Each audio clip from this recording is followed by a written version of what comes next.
ganda tadi adalah jangan sampai kita dihegemoni, bukan sekedar terhegemoni, dihegemoni oleh pemerintahan Prabowo. Hanya itu batas antara aktivis dan politisi itu. Itu pentingnya. Dan kalau Bandung ya dari 90 sudah tahu sama Pascal, Ganda segala macam.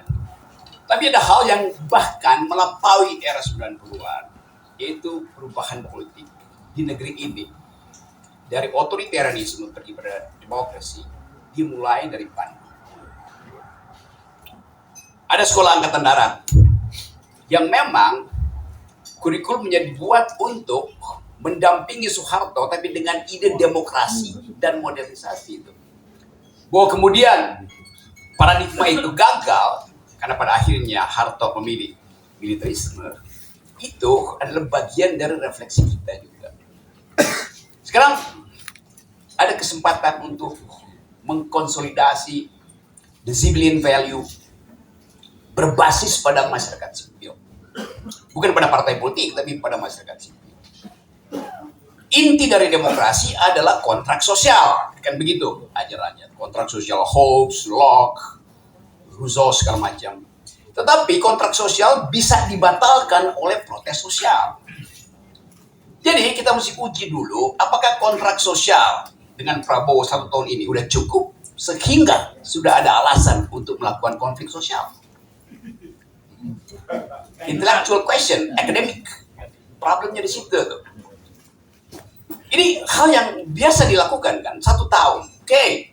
Apa perlu tambahan 10% margin of error? Supaya ada kesempatan untuk renegosiasi tentang apa yang dijanjikan oleh Prabowo. Itu dasarnya kan. Jadi demokrasi adalah bagian dari upaya untuk mempertahankan kontrak sosial antara penguasa dan rakyat. Sosial kontraknya itu basisnya adalah demokrasi. Kalau kita evaluasi bahwa kontrak sosial itu tidak lagi menghidupkan demokrasi, saatnya untuk memulai konflik sosial.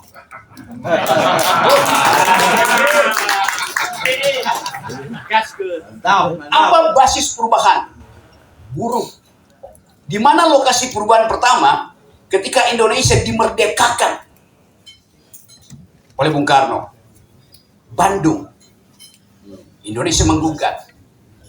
Apa penanda pertama bahwa Indonesia setelah merdeka masih dijajah oleh sistem otoriter? Siapa? Bung Karno juga. Dibatalkan di mana? Dibatalkan di Bandung. Ada tokoh-tokoh di situ tuh. HR Darsono, Ibrahim Aji, Buyung Nasution, Rahman Tolek, Didin Maulani, Fajrul bukan Rahman.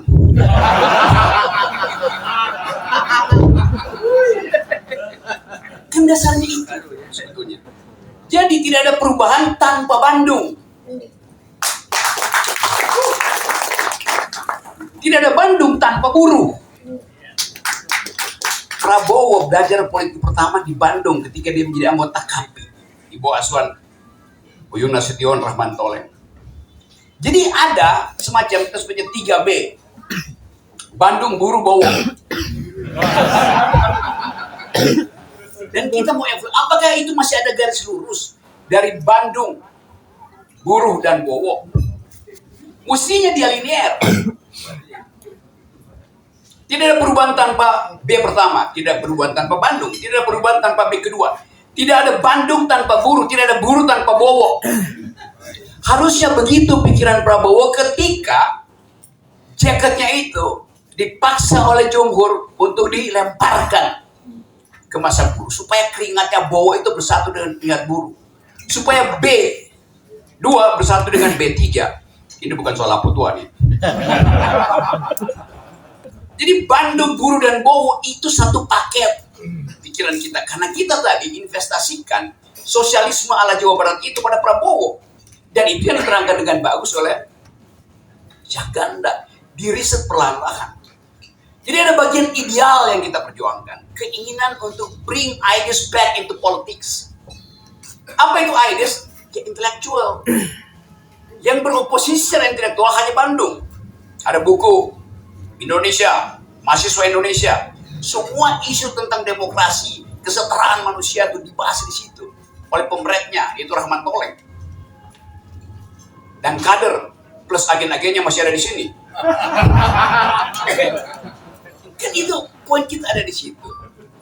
Sekarang berbasis itu kita lihat apakah masyarakat sipil masih percaya pada, sebut aja, Bandung Connection ini. Masih.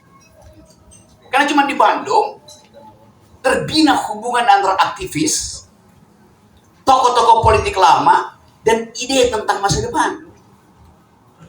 Pertanyaan masa depan kita adalah, apakah demokrasi di masa depan akan diandalkan pada ideologi atau pada algoritma?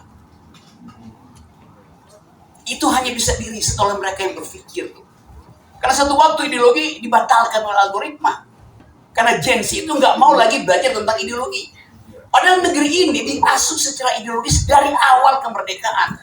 Ada pertarungan ideologi konstituante 60-70 hari berdebat soal ideologi.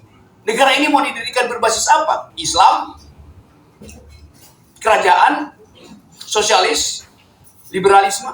Tetapi di dalam perdebatan itu kita lihat ada kekerasan berpikir. Debat ideologi dasarnya adalah kekerasan berpikir metodologis. Tradisi itu ada di Bandung terus-menerus. Jadi kita mesti ucapkan satu kali bahwa hanya dari Bandung semua ide itu disusun secara komprehensif, diajukan secara koherensi, secara utuh, dan diuji di dalam sejarah. Hanya itu dalilnya. Jadi teman-teman semua, kemampuan kita untuk rekonsolidasi the so-called civilian value berbasis masyarakat sipil, petani terutama, dan buruh, mengkondisikan kemungkinan kita untuk memimpin kembali negeri ini secara hegemonik, bukan secara rezim, tapi secara hegemonik. Artinya ide Bandung itu mesti jadi basis pertama dari kabinet Prabowo. Gampangnya begitu. Gak boleh ada ideologi lain di situ tuh. Konsekuensinya adalah batalkan semua menteri yang hasil transaksi politik. Kabinet itu hasil transaksi ideologi, bukan transaksi politik. Kita tagih itu pada Presiden Prabowo. Itu namanya berpolitik tuh. Jadi sekali lagi, ini pendek aja supaya ada diskusi panjang. Poin saya adalah kita anggaran pertahanan dunia 1000 kali itu. Artinya akan ada perang. Jelas. Civis pacem para belum. Ingin damai, siapkan persenjataan. Begitu kita tambah persenjataan kita, Malaysia akan tambah, Filipina akan tambah, Thailand akan tambah. Jadi kita memprovokasi militerisme di Asia Pasifik. Itu intinya.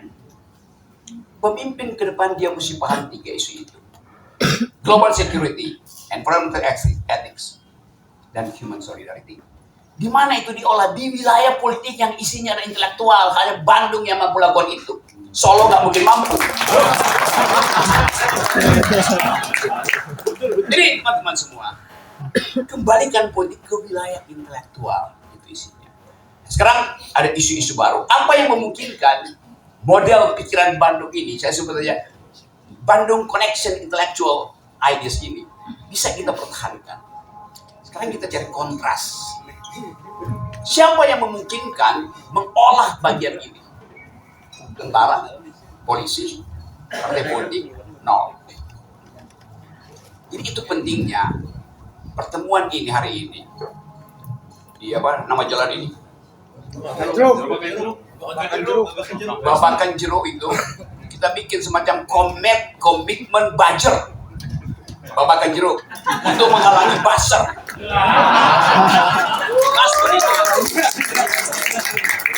Supaya mulai sekarang kita cicil isu yang memungkinkan Prabowo percaya bahwa demokrasi itu adalah kekuatan pikiran, bukan kekuatan militer. Dan dari situ kita mulai cicil apa yang memungkinkan Jokowi itu dihentikan kedunguannya oleh Prabowo. Sekarang Prabowo tadi pagi naik KRL dari menuju Tanah Abang dari apa tadi? Manggarai. Sinyal bahwa kereta cepat tidak diperlukan, yang penting adalah KRL. Tapi sinyal-sinyal ini mesti dimaterialisasikan tuh.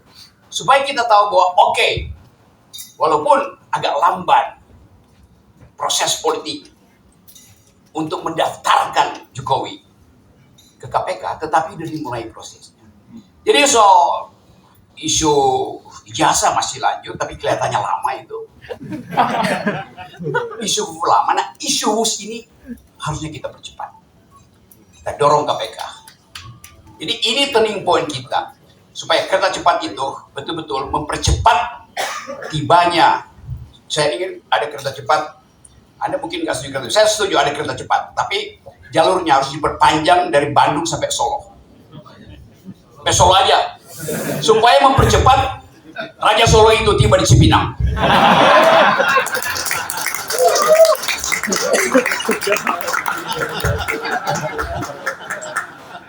Oke, karena tepuk tangan udah meriah, gue tutup di sini dulu ya.